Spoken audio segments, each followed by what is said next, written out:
Hi, good afternoon, everyone.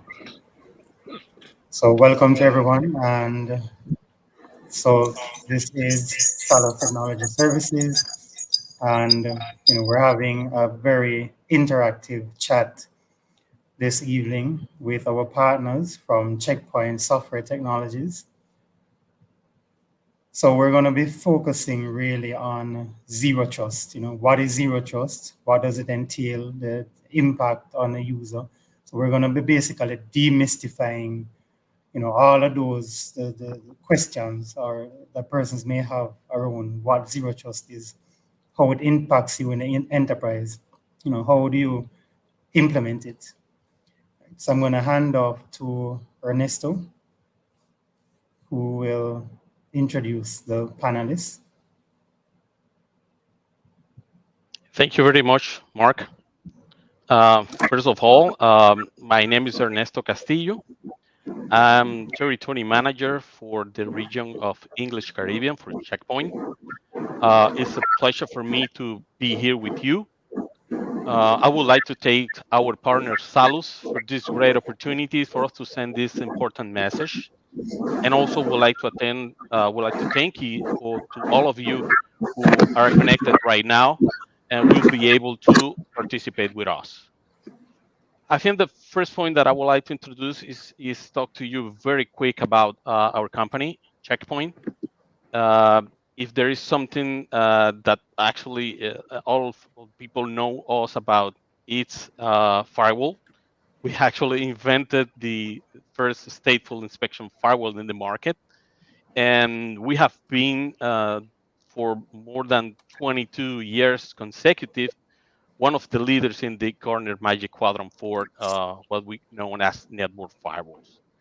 Um, we are very proud that we have more than 100,000 companies that actually trust us in more than 80 countries um, that are basically trusting on our solutions, and many of them are from the Fortune 500 company.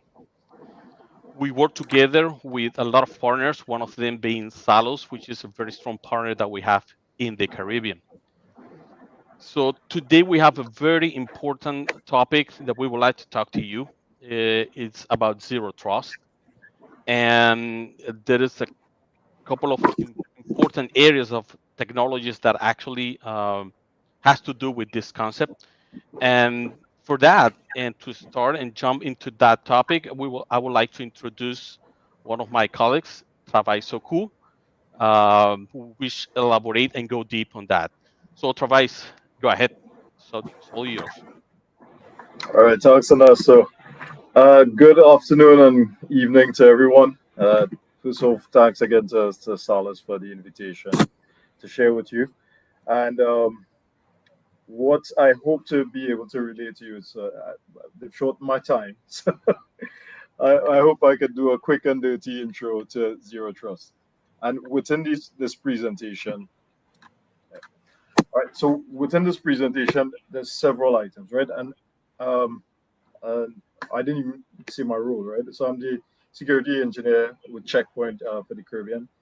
And what Nasso and I do for the region, we work with our clients to advise on cybersecurity strategies and how to build a more secure environment. And of course, leveraging uh, our our position as a leader in cybersecurity. And Checkpoint is a pure play cybersecurity company. So all our focus is on securing your business. So quickly in my agenda today, we'll go through some fundamentals. Just walk you through what zero trust is, and maybe delve into why you should be considering it for your environment. Some architectural pillars or items to consider at the higher level, and maybe a design, and then I'll turn it over back to Mauricio to discuss more on solutions that could help enable you in your zero trust journey. All right. So, in traditionally, there's a really nice saying in InfoSec that we want our network to be like M&Ms, right? A hard, crunchy outside, nice, soft, chewy center. And for numbers of years, we as InfoSec professionals, this is what we grew up with. So we believe that if we built a strong outer layer, that the attackers couldn't come in. But we realize with the number of cyber attacks that we see now and the TTPs or the techniques that are being used, it's much easier. So the attackers are leveraging not only vulnerabilities on the outside, and while it might be hard in there, they're leveraging the inside man. So the inside man could be a disgruntled employee or an unknown or unwitting employee, right? So they send a link, they click on the link, the employee clicks on the link, and what happens? They pass their credentials, they execute malware, and from there the attacker is in, right? So the underlying principle here, that soft, sweet, buoy center, the one that we like with all that chocolate, is implied trust. So we imply that our users internally had that trust.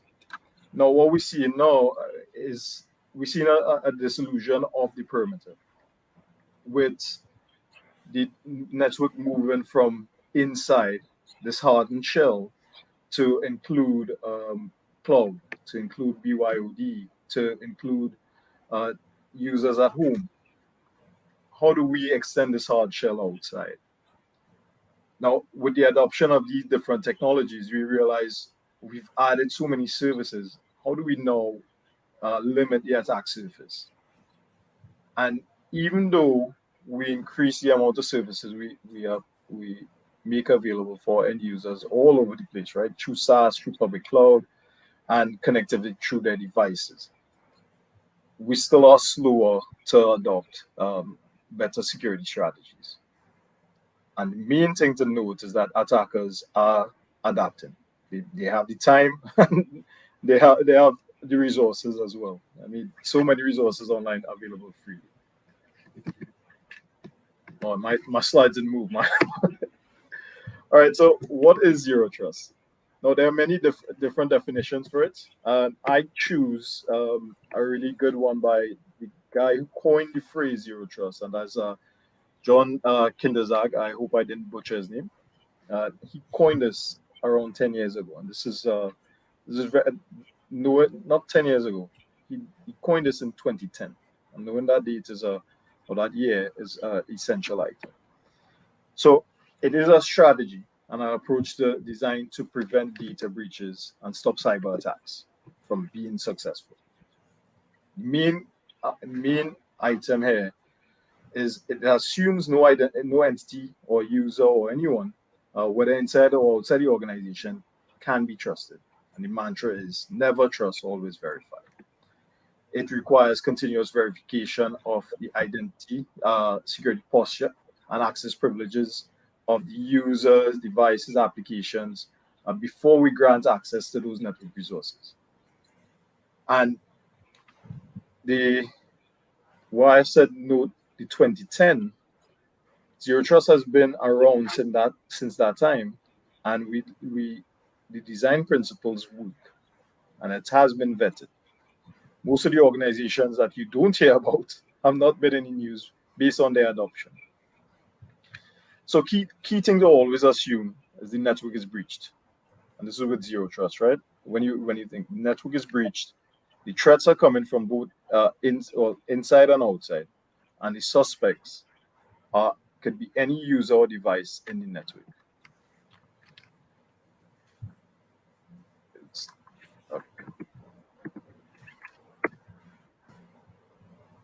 One more.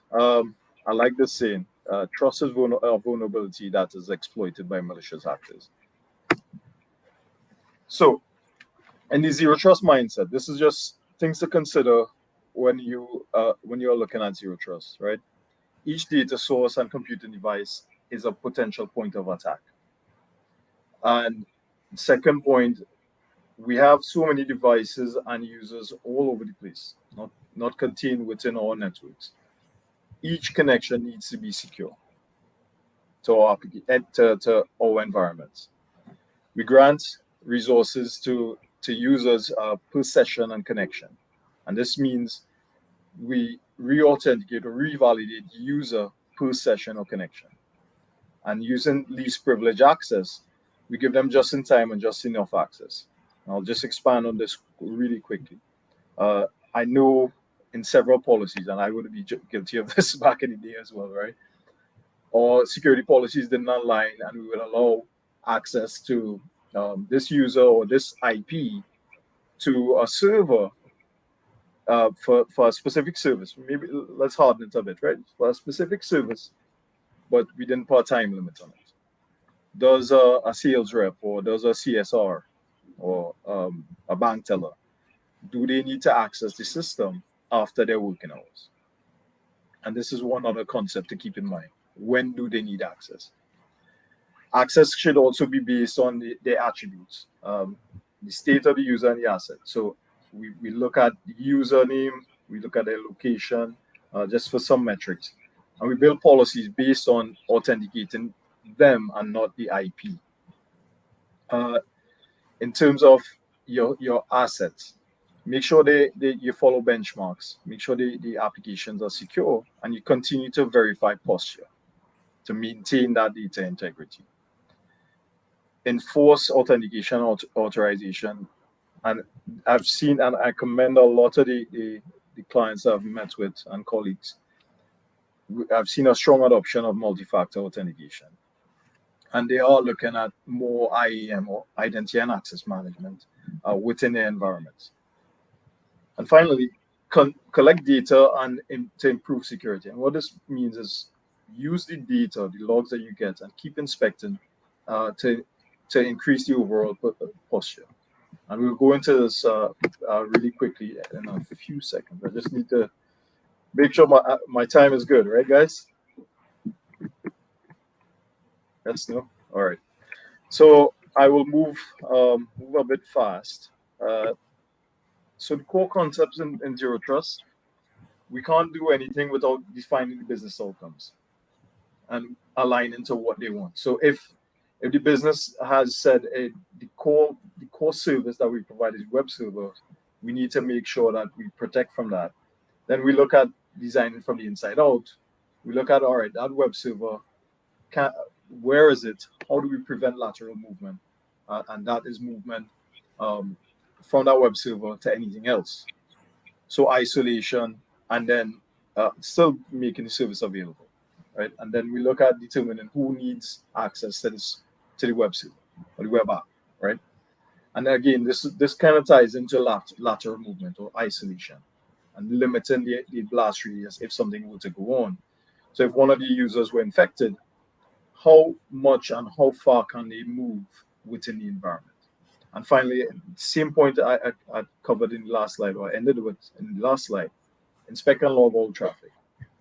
Simply meaning all the logs that you collect, you make sure and analyze this. Otherwise, you just collect and logs, right? Makes sense.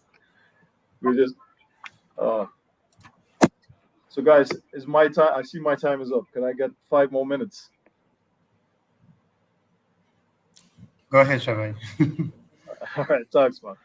All right, so quickly again, I've glazed over past the zero trust environment and architecture, but these are core concepts within doing implementations of it. So we define, again, in the implementation stage, we look at focusing on the business outcomes or business requirements, right? And once we define what the DAS is, which is a data or application asset or service, we can now start to define what the protect surface is. And that deals directly with one protect service to the DAS, and it's termed as the zero trust environment. So within there, how we define the protect service by identifying the specific DAS, and then we start to build controls on it. And how we know about the controls by mapping the transaction flows. So what needs to connect to these particular assets or within the DAS. There we look at now based on, and this is a really good one, the Kipling method, which is who, what, why, when, how. I think I missed one, right? who, what, why, when, how, and Where? yeah, when, I guess. So it's a 5W and 1H, right? But using that method, you could define um, within each question who needs access and how do you define a policy for it. Now, once we do this, we could start looking at, all right, what are the facets or what are the technology enablers we need to add in to build to strengthen the security or to harden the security to that application. And this is where we look at architecting and designing the zero trust. This stage is where we look at technology enablers. From there now, in the second and third points, we would have defined um, how the policy should look or how the strategy should look. And now we could build a zero trust policy based to that protect service. And again, main component of it is monitoring. So we need to keep monitoring it. And it's a circular flow, right? But we monitor it and make sure that any we identify any risks or any points or holes that could be uh, being punched into those applications. So with that, that's the core items and core framework within Zero Trust. So just two more slides again, and I'll close off and hand it over to Mauricio. So the Zero Trust blueprint defines the items based on the technology enablers you need. And then Gartner has provided us with a cybersecurity mesh architecture, mapping different solutions. So we all know the terms change so rapidly, right? But mapping different solutions to to fit the blueprints and to fit the protections you need for your different your applications or your DAS. And this is our Infinity Vision. Quickly, we cover almost every single facet of the CSMA and enable you on your zero trust strategies. And with that, I thank you for your time, and I will turn this over. Before I actually turn this over to Mauricio, I'll say if you want to get more information, feel free to reach out to Salas and the team, and they will get in contact with us. And if you need you need assistance to chart your course into zero trust, let us know again, and we'll start to work with you on it. All right, thank you very much. And I will introduce our regional specialist in Harmony and covering secure users and access. This guy knows a lot about going down to that level, and really interested to speak with him all the time. So, Mauricio, please. All of them, man.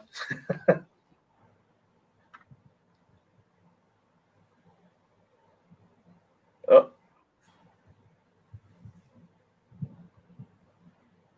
Sorry, Marisa, we're not hearing any audio.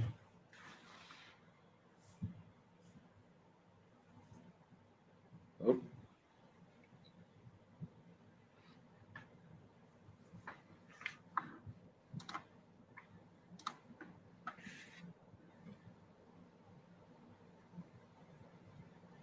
This goes to show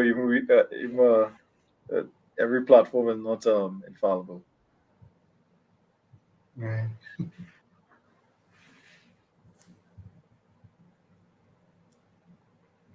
Can you hear me? Ah, excellent. Yeah.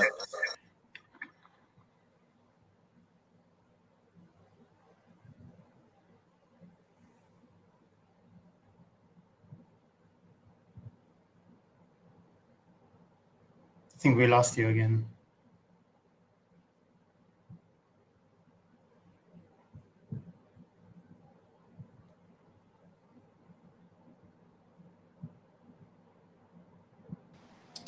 Can you hear me now? Yes. Okay. Okay, I had to switch the audio to my cell phone. I don't know what happened with my computer. I'm sorry. Okay, so let me share my screen very quickly. I don't know if you can close the camera of the cell phones just for us to focus on one Sure. video. Is possible?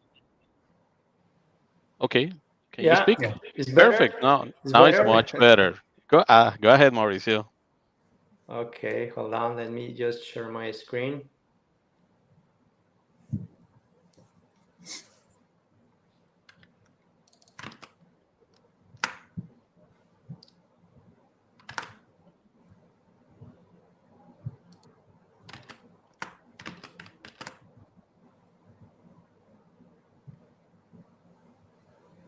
Okay.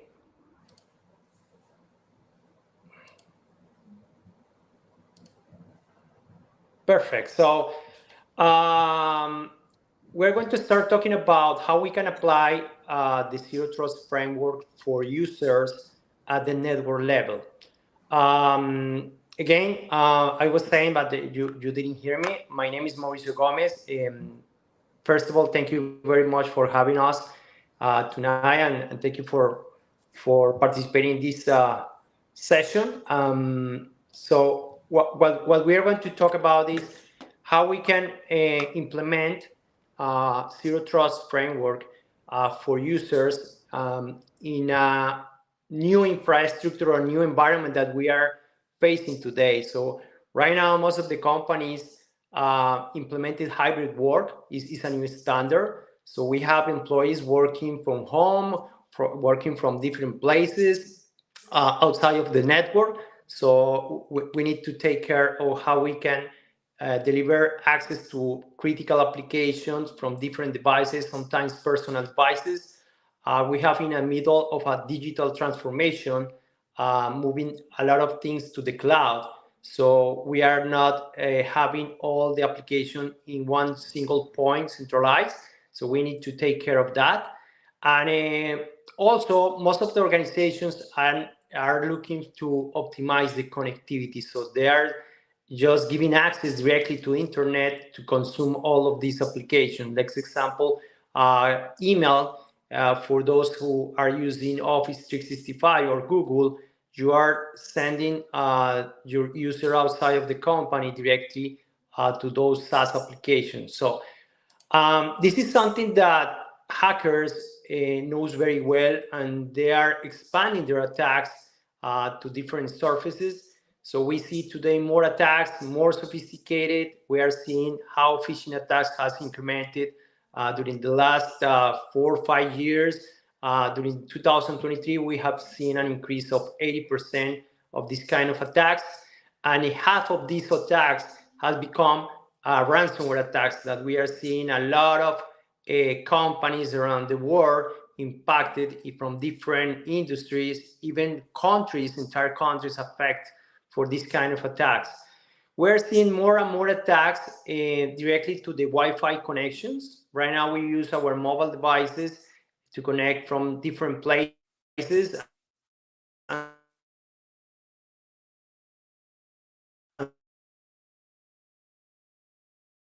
sometimes to take control of the devices or inject any malicious code.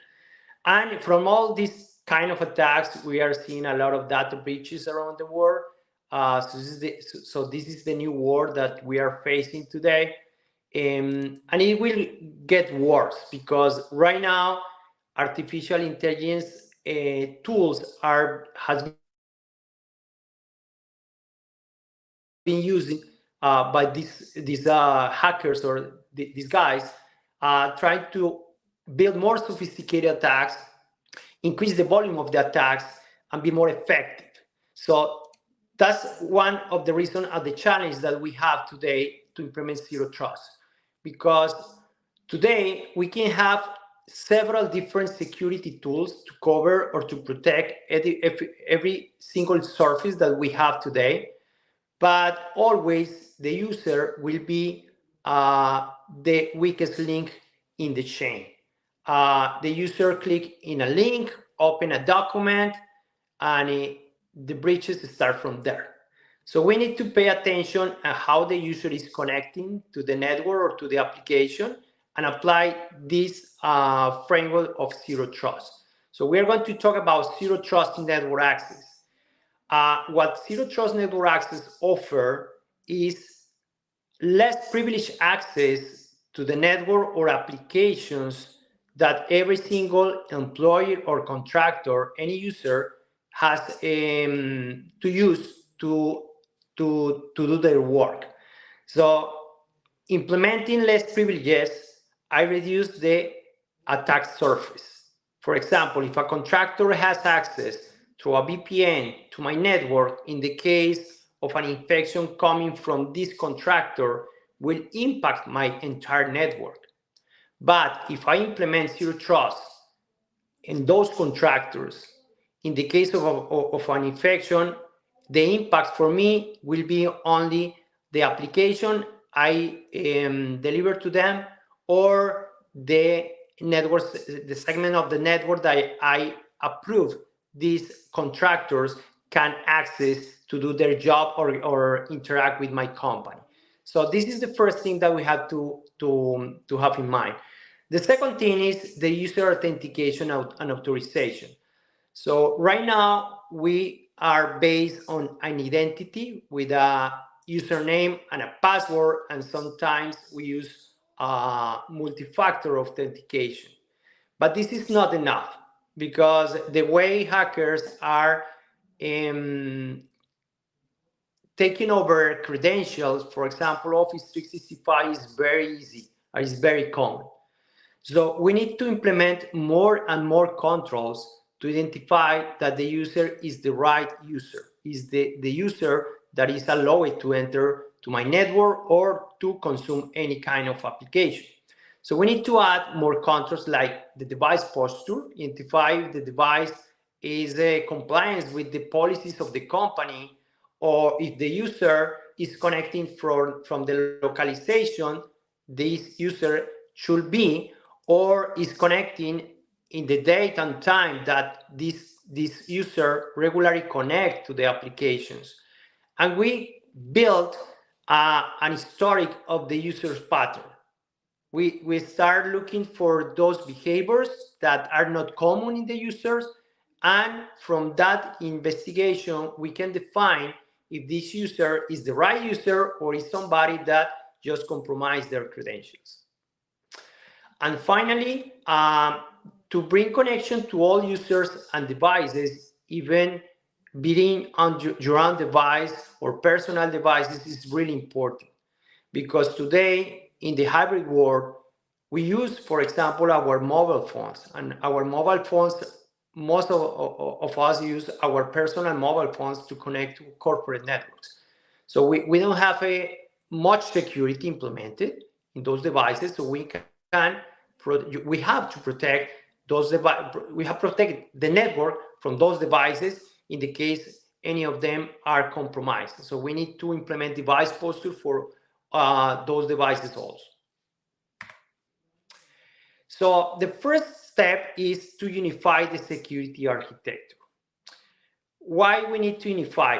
Because right now, most of the companies that bring connection or access to different resources that are in different places, websites, SaaS application, in the cloud, in the data center, and we have users connecting from home, from different devices, from the office, on the street. So for the last 20 years, we have acquired different security tools to protect every single surface. But the issue what we have here is all of these solutions works in silos. They don't work together. They don't share information. So we have blind spots when the breaches start. So what we need is to implement a unified security architecture where we have a complete or a global visibility, and we elevate the security, correlating all of the events that happens in every single solution. And this is when harmony is one of the checkpoint pillars, comes to integrate all of these solutions in one single platform. So we unify user security, device security, and the access to the corporate network or corporate applications. So we add security for the endpoint device, the corporate device. It could be a Windows device, a Mac device, even servers we protect with endpoint security. We protect mobile devices. We are talking about Android, and iOS devices. And today we are using those devices more than we use our laptops. So it's important to include in the global strategy, security strategy, these devices. We add email security.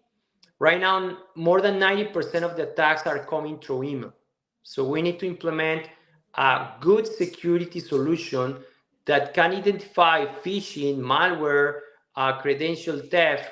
Every single attack that we face in email, we have a tool to protect against all of these attacks.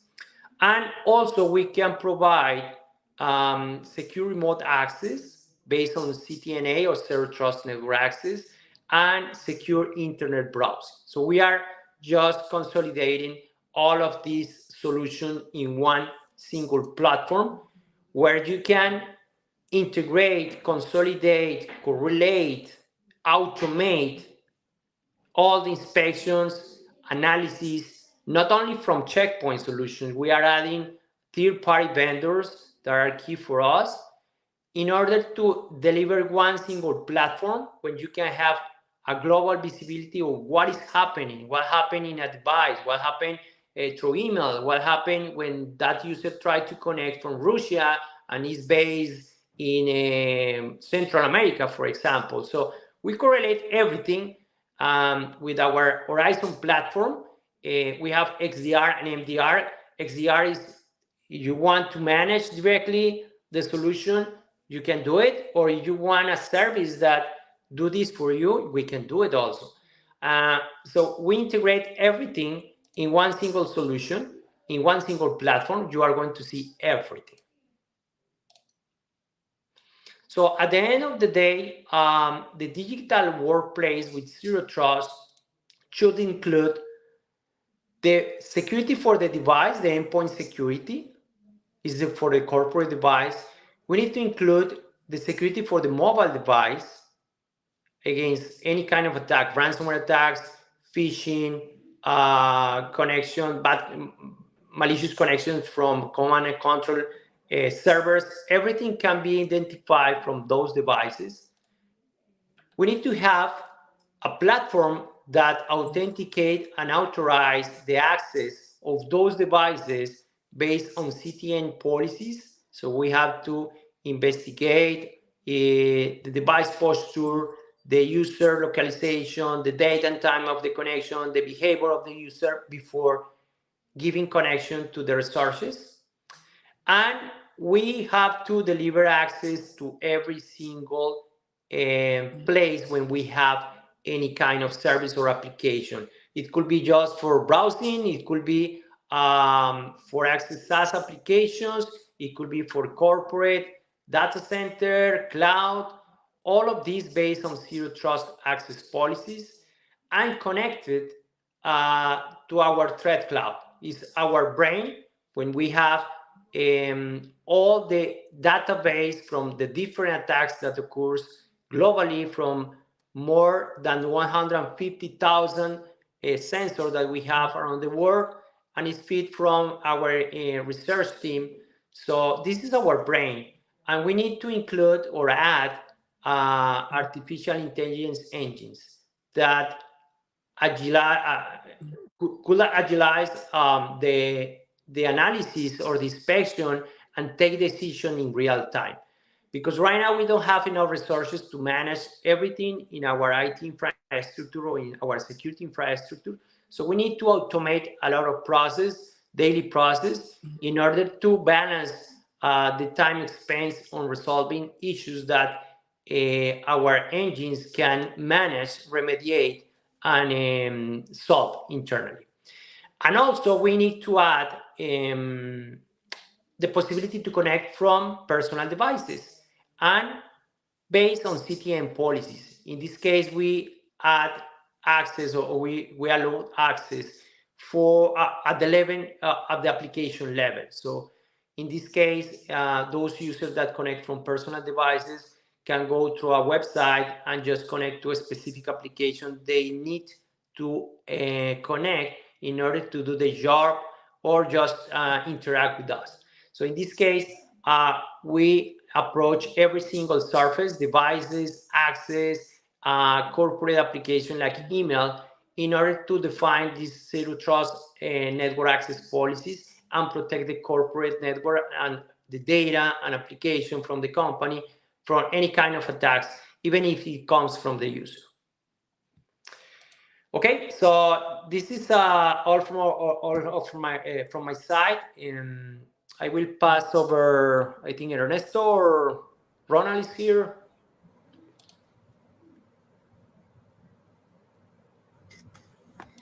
Thank you, Mauricio. Hi guys, how are you? We're Thank you. okay, Ronald. So you are live. Yeah, you're live. So let me just, Okay. before you start, while you prepare to present Ronald.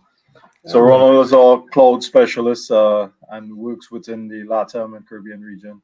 A very cloud enthusiast and knows he's a guy that you could ask anything on cloud and he can answer us immediately.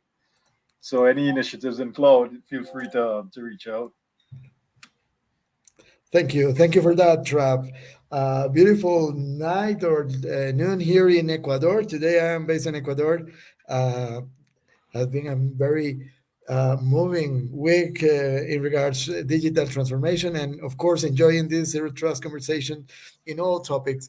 So I guess I'm going to have like a couple of minutes, 10 minutes, something like that, to share what we are doing in zero trust in cloud. It's correct. Okay, let me share my screen. I would like to share with all the team here, all the colleagues in the session.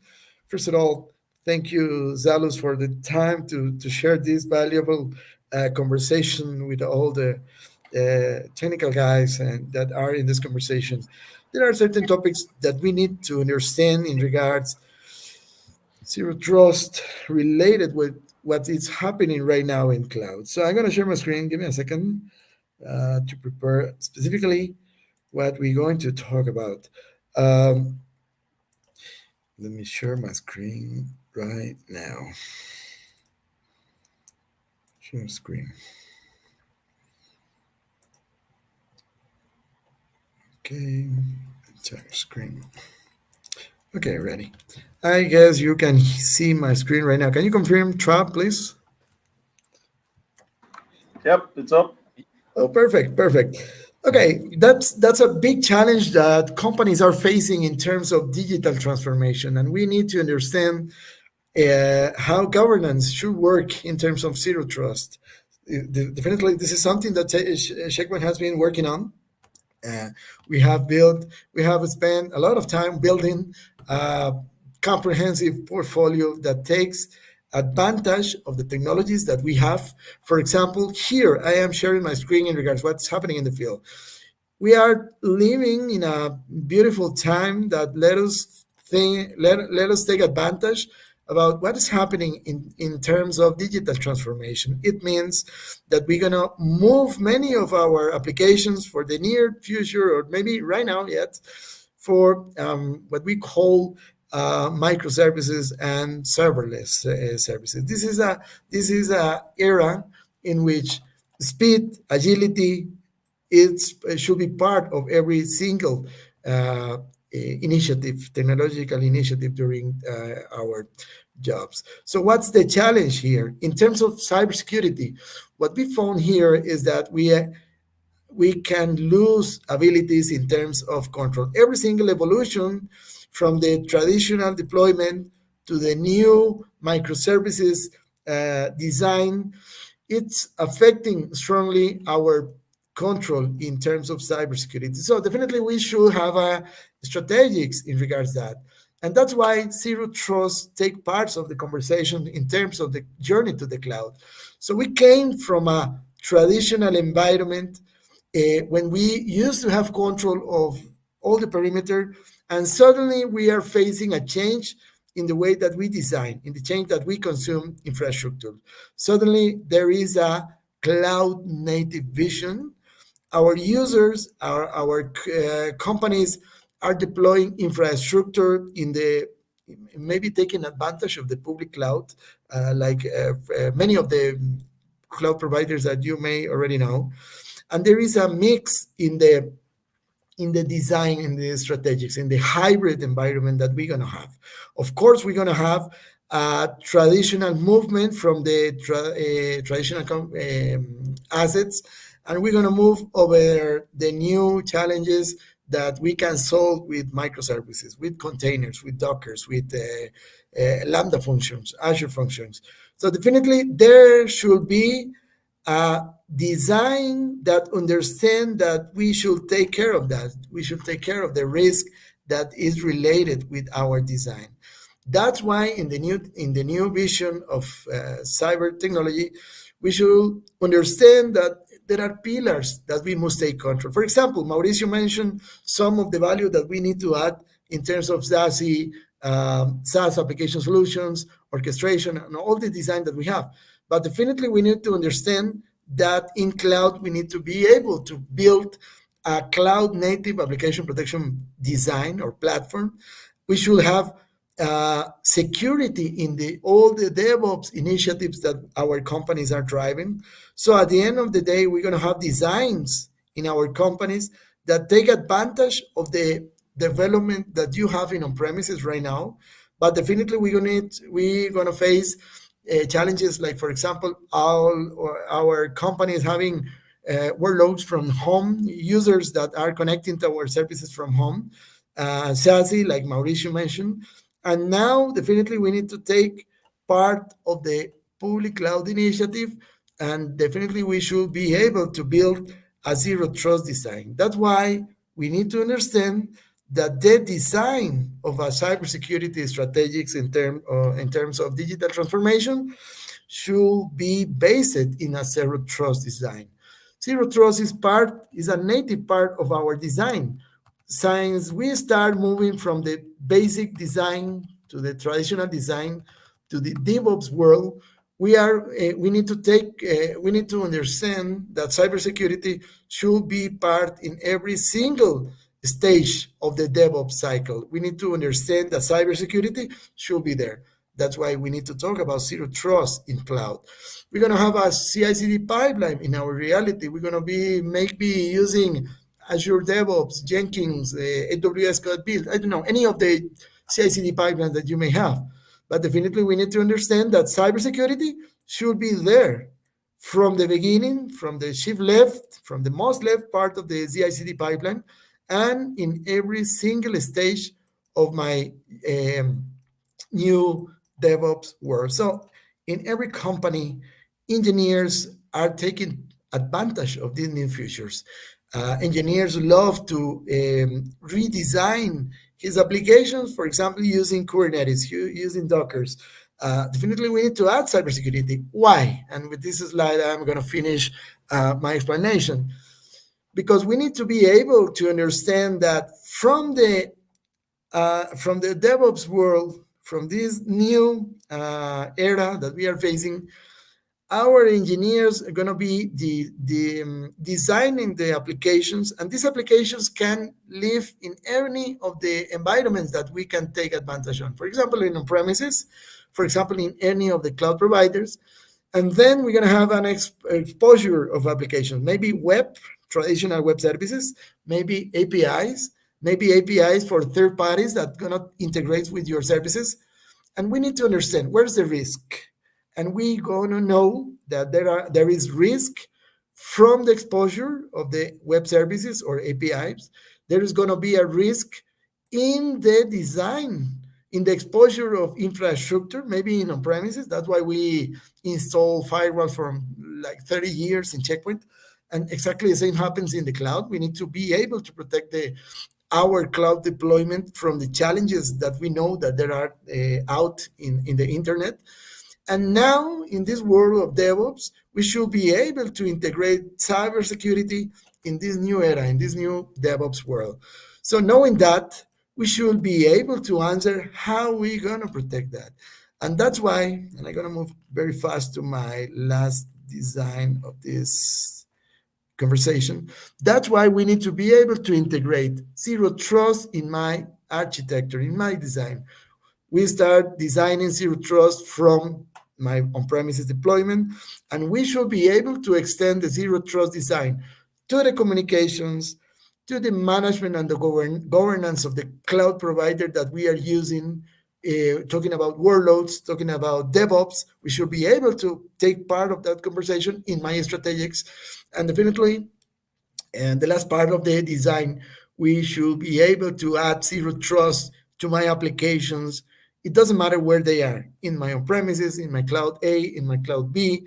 We should be able to protect my APIs and my web services from now. This is a zero trust design in terms of cloud. We are not taking chances. We are not. We don't. We should not have open doors. It doesn't matter if we are talking about communications. It doesn't matter if we are talking about governance of the workloads. If I go back very fast here, we're gonna know that we have different layers. Zero trust understand that we should be able to protect every single part of my design. Sometimes I have conversations with colleagues in cybersecurity, and they tell me, "Hey, Ronald, I am protecting my infrastructure. Here, I have a protection. That's good. That's okay. But what happens with my workloads? What happened with my containers? What happened with my serverless? What happened with my pipeline? And what happened with my applications? I am taking control about the risk in these areas, in these layers, and maybe no. So the answer should be yes. That's why my design should be based totally in zero trust.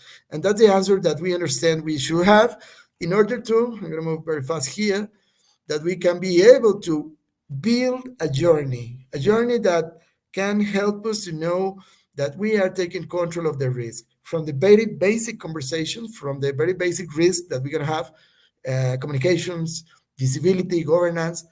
We can have an evolution in the challenges, maybe talking about containers, serverless, maybe evolving in terms of web services and APIs, and maybe DevSecOps. That is the biggest challenge today. How my engineers are deploying solutions. Well, they are deploying in software, infrastructure as a code, in a CI/CD pipeline. That's why we need to have zero trust in my design, knowing that we can have security in terms of deployment. This is a very fast way to understand what we are doing in terms of zero trust, in terms of cloud, dear team. Don't know if there is a, I know it was very fast, but if there are questions, I will be more than happy to answer.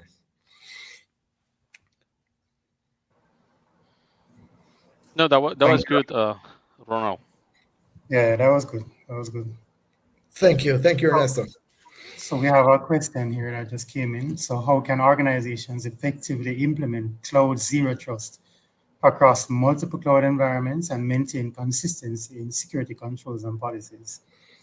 And Good who wants question. to? Good Yeah. question. Definitely is a good question. And the answer should be we should make easy security. We should taking advantage. We should be taking advantage of artificial intelligence, for example. So what we are doing in Checkpoint, our solutions are cloud and agnostic. I don't need three different cloud solutions to protect three clouds. No, with my same solution, I can integrate with the different cloud providers that you are using in the single same dashboard. You can take control of your different cloud providers. So if you do a policy, you can apply this policy to all your cloud providers. You are not doing the job one time, two times, three times. No, it doesn't have any sense. You should design one policy, and you should be able to make automatic deployment of this, for example, framework compliance. Hey, Ron, I need to be able to comply with GDPR, with PCI, with ISO. Okay, our solutions are agnostic. So what we are doing in Checkpoint, and that's why I cannot talk about Checkpoint. Our vision should be agnostic in terms of cloud, because I don't know what cloud you are going to be using next year. I know maybe what cloud you are going to using today. I know that maybe you are using Kubernetes today in on premises, but maybe tomorrow you're going to come, hey, Ron, I'm going to move that for the cloud. Guess what? My solution already understand that it can happen. So our solutions take that in the design, and we are taking that in our solutions. We are able to do that agnostic cloud. So as a follow-up to this, I'd ask as well. So we saw where the popular clouds were basically supported: GCP, Azure, um, AWS. AWS, What if someone has workloads in like a digital ocean or a vulture, some of the yeah, there are non-traditional? there are some minor cloud providers in terms of market coverage. Definitely, most of the solutions are agnostic of clouds. Some of them need some time, some kind of development, and we're gonna start doing that from the biggest to the most small deployments. But this is something that we can analyze. Certainly, definitely, we can take every of the situations, every of the cases, and maybe explain how we can solve your needs in terms of cloud security. Yeah. And I guess we can add as well that even if there are no specific APIs to integrate, I mean, the cloud uses basic servers and applications which agents can be installed on and what have you. So, And that's correct. For example, in terms of containers, we integrate directly with the container. It doesn't matter where they are. It doesn't matter if there is in DigitalOcean or the Kubernetes is in on premises. I'm going to integrate directly with the Kubernetes, and I'm going to integrate directly with your CI/CD pipeline. So that's why I am able to provide you security at different levels. Of course, understanding every single design or architecture, definitely we can work better or fit better in terms of the need of the application. okay. Um, so wait, that question just disappeared. Okay. All right. So how can zero trust principles apply to serverless functions and containerized workloads effectively while ensuring that security is not compromised as these services are highly dynamic? Perfect. Thank you. Thank you for that. Thank you for that for this specific question because we are talking about microservices, containers, and serverless. They are different uh, compute asset that we are using, and definitely we need to be able to protect cybersecurity. What we are doing, we are able to integrate directly with your pod, and we are able to integrate directly with the cloud and read your code of your serverless, your Lambda, your Azure function. And what's zero trust there? We are going to try to understand, that's the job that we are going to do, understand the role and the assignment of profiles that you are doing that you are providing to these assets, and analyzing the behavior of the Kubernetes or analyzing the behavior of the serverless. We can say, hey, you designed this serverless, you provide a higher level of roles or permissions, but we understand that the level of security that you should be able to provide should be less or more. So we can recommend to you, or we can automatically adjust the level of cybersecurity depending of who was the role assigned and what's the function that you are deploying. We can analyze this level of security, what we call posture, and then we are able to make a protection layer, what we call runtime protection. So we are going to do in those two duties. Uh, Analyzing every maybe misconfiguration and then protecting the application or the asset from this misconfiguration. So we are going to be able to protect from a bad use of your asset. But more than this, definitely we can do hardening in this asset. That's why we don't rely in the configuration that the engineer is deploying. We we analyze that in terms of best practices, in terms of certain frameworks, benchmark that there are in the field in terms of serverless, the developing serverless or deploying Kubernetes. We're doing that. So that's why we should be able to avoid any risk. We should be able to block, and that's why we are doing zero trust there in these microservices. Okay. I guess one of the questions that may come up as well is so Harmony is a full suite of solutions that provide zero trust end to end. are there any components that are considered mandatory? Because I mean, not every business would need, not every environment would need to implement all pieces to achieve zero trust. But are there certain areas that that would be considered that you have to put in place in order to achieve at least a minimum compliance?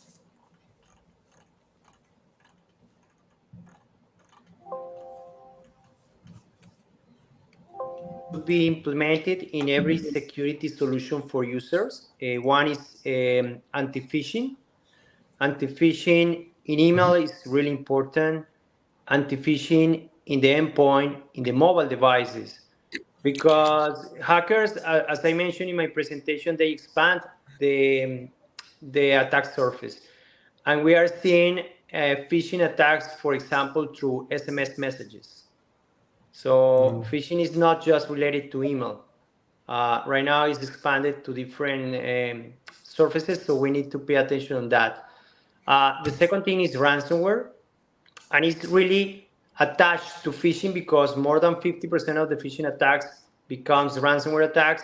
So we need to approach ransomware from the email, from the device itself, because with more security layers that we have, the more protection that we will have. So in the case, for example, a document with a ransomware was not identified by the email security, as soon as arrived to the endpoint, we have a specific functionality to detect those behaviors and block the attack. So this is another component that is really important. So in summary, we need to approach in a holistic way. We don't have to see just to protect email security with anti-phishing. We need to see the phishing as a global and expanded attack in different surfaces. Ransomware is another one. And the last one is posture, is really important. The device posture is really important before accessing to network. Identify if the device has the compliance with the policy of the company. For example, they have an antivirus enabled, they have a specific certificate, or they are updated with the latest operating system version. So this is really important before open the doors to the network or to the application to identify that everything within the device is working well. So I'll just add into that, Mark. So you're asking about well, why did I forget?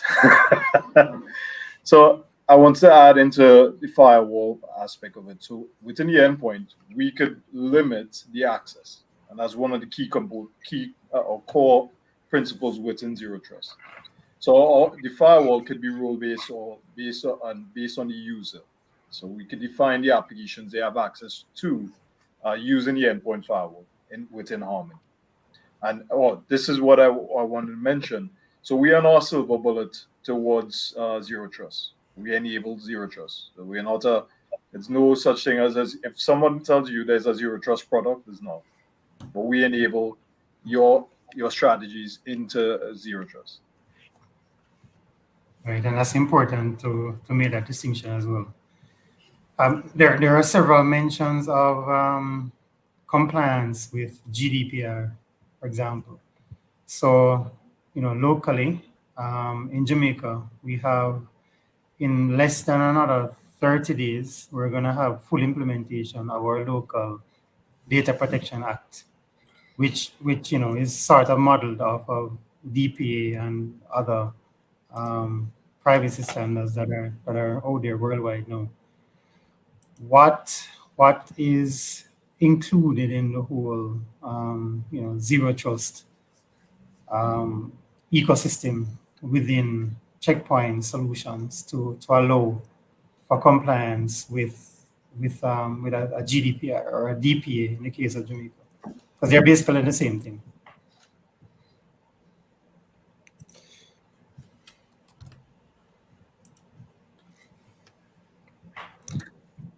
If you want, Mark, I can show you in real time. We are doing that We have done a little. Give me just share it for you, and I would love to share to answer that. Let me Absolutely. see entire screen. Take a look at that.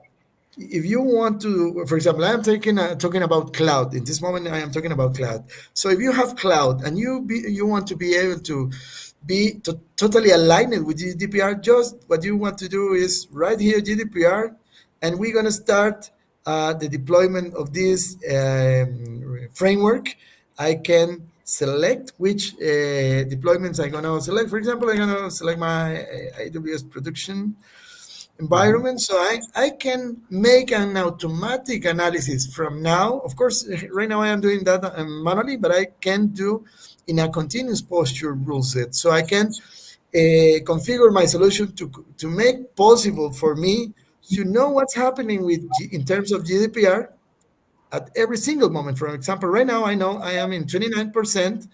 This is the inventory, and here they are. Hey, Ron, you need to solve any of these findings in your deployment in AWS. And guess what? We can make that automatically. We can make a automatic remediation. So this, in this way that I show you, has for us is very easy to make you possible to take control of, for example, GDPR. You mentioned GDPR, but there are a lot of different frameworks that we can start doing. Hey, Ron, Right. I would love to be aligned with best practices. I will be aligned with Maitri or CIS. I mean, crazy, a lot of different frameworks. Actually, Mark, you may want to build your own framework, and guess what? We can help you to do that. At least in my portion, that is CloudGuard, for us is a couple of clicks and you can have automatic follow-up of a framework. Whatever framework you need to apply, we have that. And and actually you can build your own framework and apply automatically from your cloud, so you're going to be aligned automatically.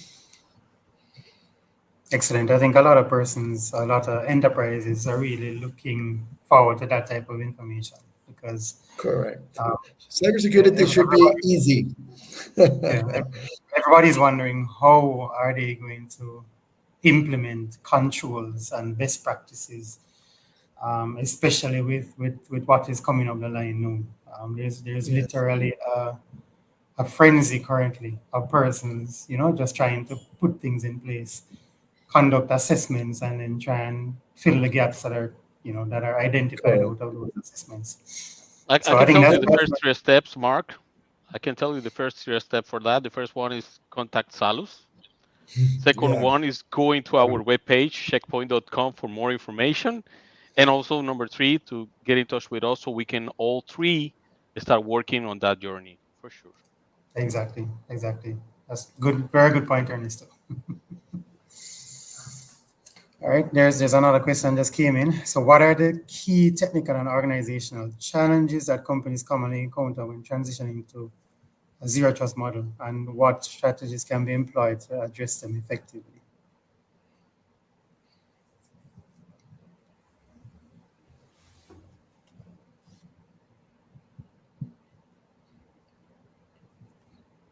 don't know, Trav, if you want to take that from a more broad point. I mean, because I'm going to answer from my cloud point of Yeah. view. Mauricio going to answer from his user point of view. Yeah, I Or mean, So but it's any fine. other point. There, let me. there's no one Yeah. answer. It's Yeah. all dependent on the particular environment. So let me put there's a shift in thinking.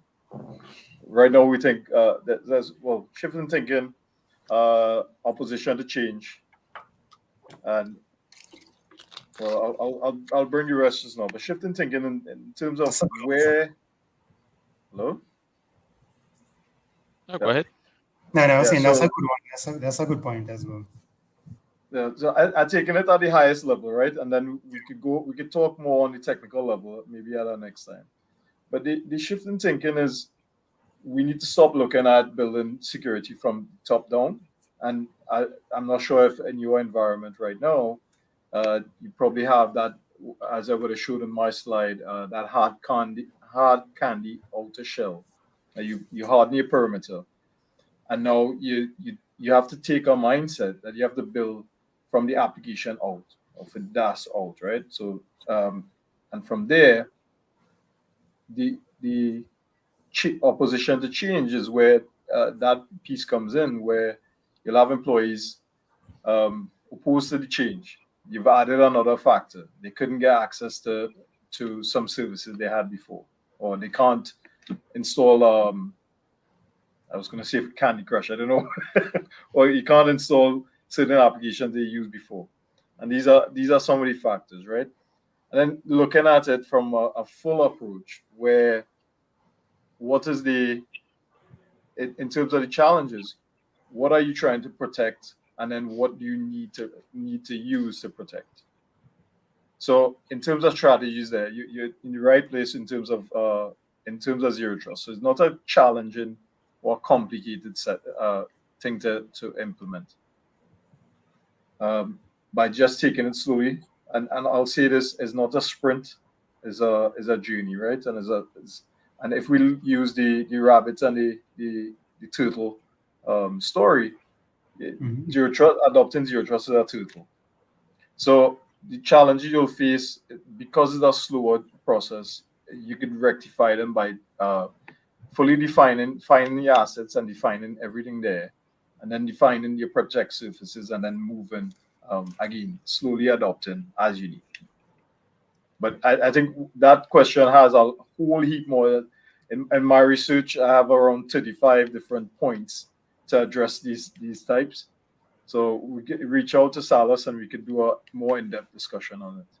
And I totally agree with you, Travaisa. It's a very interesting question, and it's addressing uh, two different sides of the story: the technical challenge and the organizational one. From Yeah. the technical standpoint, I can tell you, you have to be very careful on selecting the partner that is going to be working with you to build your cybersecurity infrastructure. If the company is not focused on prevention, more on the reaction part of the story, not sure it's the right decision. You have to look for a company who base all of their solutions on how to prevent an attack to actually happen. And on the organizational challenge, definitely the one who is clicking on the wrong link is not a machine, it's a human being. So any strategy should be focused on a lot of education and training your all of the employees in order to avoid the main point of entrance, which is 90% of the time is the endpoint. So there should be a lot of education, a lot of training to the users in order for any strategy to actually be successful. Yeah, I think it's important to understand as well, especially from the organization that you're working with in terms of deploying a zero trust model is, they have to be open-minded. It's not it has to be customized to that particular environment, that particular organization. It can't be a one size fit all. So it's important to understand that environment, how that particular company, how they work, the processes that are and practices, and then implement a strategy based customized for that particular environment. And it's a maturity model, Mark. And you agree. I agree totally with your words, because at the end of the day, there is not binary option. There is no principal switch that, hey, I am going to start the zero trust. No, that's not. This is a maturity model. This is a journey. You need to be correctly, exactly what Ernesto mentioned. You need to be correctly advised. That's why we are here with Salus. Then you need to have the correct technologies that make easy the journey to a zero trust design. So you're going to have a road book to follow, and we're going to start working with you. It's a journey. It's a journey. Every single day, we're going to have stronger security in terms of what your needs are in terms of your company. So knowing what your application needs, knowing where your company wants to be in 1 year, in 2 years, we can build this rule book in terms of zero trust, and that's a way. That's a way. I would like to add that from the technical perspective, the challenge that most of the companies face is how we can integrate or make work together solution from different vendors. So if we want to implement zero trust, we need all of the security solution work together, communicate, correlate, we can automate. So if we don't have that, and most of the companies doesn't have a consolidated architecture, it's really difficult to implement zero trust. From the organizational perspective, the challenges are when you reduce the permission or the access from the users, they don't like it because sometimes they have been working for years accessing different applications, tools, etc. And when you start reducing the access to protect your organization, they don't like it. So they start complaining, I don't have access to this application and I use it for doing better my job. So it's really difficult to change the mind. So the best way is doing step by step. So we are not able just to implement zero trust in every single surface. We need to start in steps, assessing everything that we have in our IT infrastructure and define what are the priorities, the data more sensible to protect, and start from there.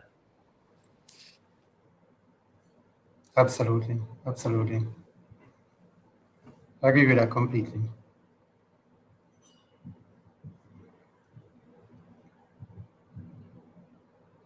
All right. I don't think there are no further questions that have come in. So I guess with that, we can perhaps make our final closing remarks, and then we can close this out until next time. Mark, once again, I would like to thank Salus team for putting this event together and inviting us. Also, to thank everyone who actually connected and joined and participated with questions. I think it's really important that we execute this type of events. There's a lot of education and training that we have to contribute with, and we are more than open to continue in these helping companies to be more secure and to feel more secure. So once again, thank you very much. Thank you all, the whole team from Checkpoint who actually participated and contributed with ideas and all of this clarifying a little more about the concept of zero trust. So back to you, Mark. All right. Thank you as well, Ernesto. Thank you and the team. It was very informative. I think we have a very highly expert panel. So I'm sure that persons who are watching this learned something this evening. And of course, let's see, we'll have persons reaching out to try and benefit from these solutions.